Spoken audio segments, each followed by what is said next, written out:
mara ya pili, na kuzaliwa mara ya pili nini? Kwa kuwa ni neema uliyopata, alafu unapokubali unaingia ndani ya ule mpango, Mungu anaona ya kwamba umezalika. Bwana Yesu asifiwe. Mtu mmoja hapa aliyesoma mingi, tutaenda kwa haraka kwa kuwa tunatanguliza ndani ya kuingia ndani ya somo hili. Mtu mmoja hapa alisoma mingi, aliona yale Yesu aliyofanya, lakini alipenda ajue mtu ataingia namna gani huko mbinguni.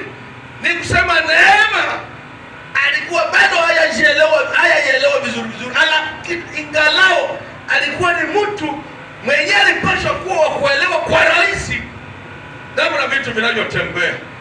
Huyu mtu wanamuita Nikodemo. Huyu mtu wanamuita nani? Nikodemo. Tunaposoma ndani ya Yohane sura 3, aliyekuwa na Biblia anaweza kujiandaa.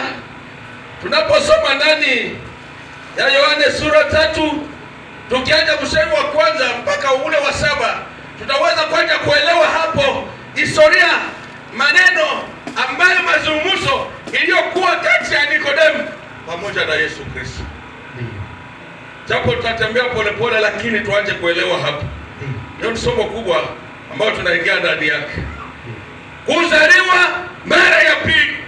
Nikodemo alipenda naye ajue mambo mengine, hata kama alikuwa ni msomi, alikuwa ni mwenye siasa, alikuwa ni mtu mkubwa. Tutakapomsikiliza hapa, alikuwa mtu mkubwa, lakini kuna vitu vyenyewe alikuwa haelewi. Ni kusema na neema inaweza kufikia mtu, usiwazie ni kwa ajili ya elimu fulani, ni kwa ajili ya utofauti ya utafsiria fulani itaacha unaelewa. Inaweza kupitia hata kwa mtu mdogo anayeelewa mbele ya wale ambao waliweza kuonekana kama ni wao wanaweza kuishikilia kwa haraka.